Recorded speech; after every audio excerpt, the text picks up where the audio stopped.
This one we've got a lovely treat for you. We have Edward and Bernadette in from the Royal Opera, and we are going to be talking about a brilliant event coming up on the 2nd of August at the Arc.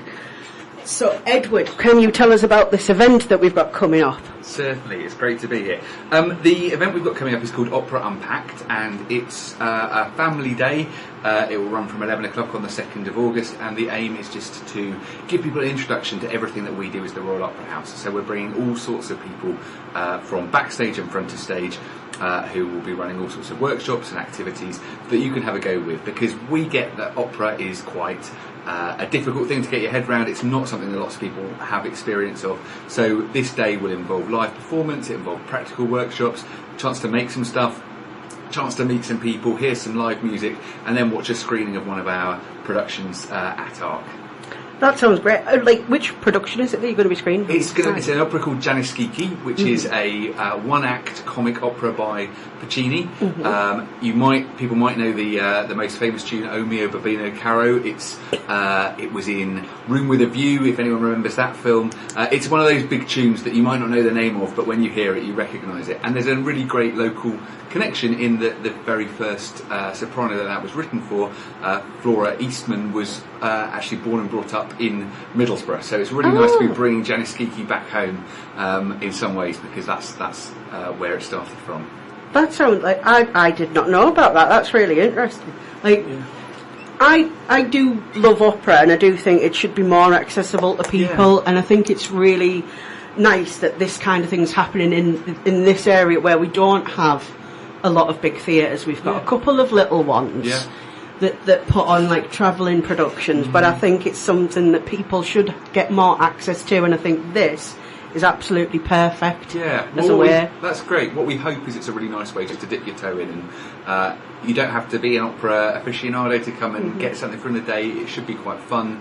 It'll be quite playful. You can try stuff out. If you don't like it, you can move on to something else. There's all sorts of different things to try. So it's a really good way to get your hair around it. If you've ever wondered what opera is, what all the fuss is about, why people love it so much, this could be a really good way in. And Janiscici is a lovely production to start with. It's very colourful. It's very funny. It's actually funny. Sometimes when people say comic opera, it's funny to a very particular few people, and it's not actually funny in real life. This one's really good. It's a story of a family at war with each other over the will that one of their older relatives has left, and Janiscici and his daughter Loretta come in and with a plot to sort things out. It's really fun. It's a kind of farcical comic opera, and it's only an hour, because that's the other thing. Some of our operas can go on for 3, 4, 5, even 6 hours sometimes, and this is a really nice bite-sized chunk, so a great way to get a taste of it. It's a good starter session.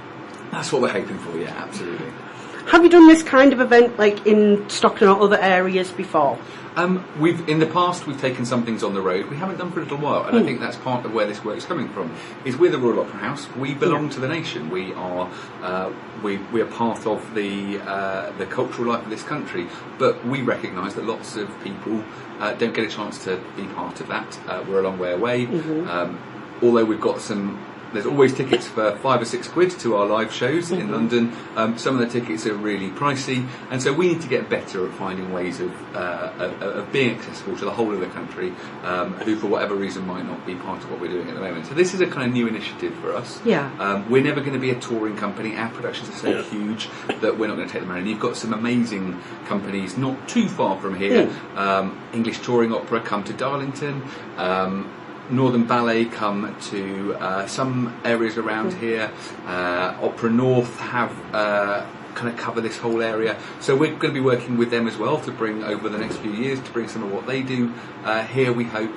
But yeah, this is new for us. We take stuff out and about, but that's what our work is all about, is finding new ways to take things out of the box in London and bring it to the people. Exactly, exactly. Because it belongs to the people. It belongs to you. We are what it means to be the Royal Opera House is we belong to the country. We're funded by the Arts Council. We're a national.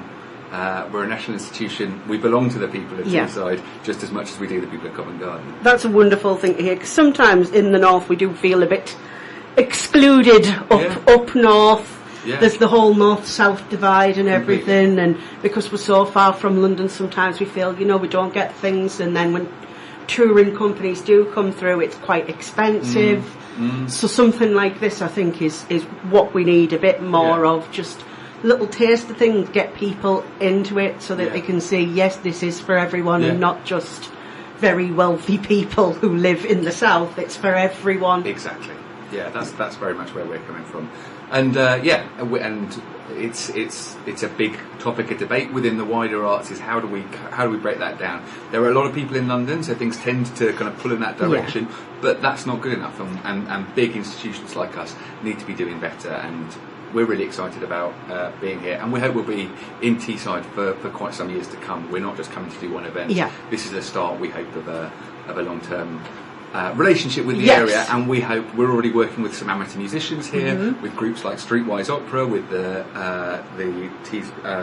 Tees Valley Music Service, with some of the local arts organisations, to see how we can support them in what they're doing. There'll be some performances from them on the 2nd as well, so it's going to be a really nice combination of what we can bring from London, what our artists can do, getting them out and about, but also the amazingly rich talents and infrastructure that you've got here, because you've got some people, albeit on a smaller scale, doing some amazing things here, and we want to support that, and we think there can be a really good conversation that we can start by bringing the people who sing on our stage and the people who are working here together. Yeah, that sounds absolutely fantastic.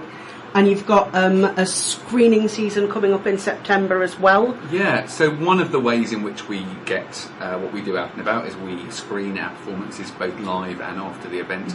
ARC, who we're going to be in for the 2nd of August, they're people who already screen our performances, both ballets and opera.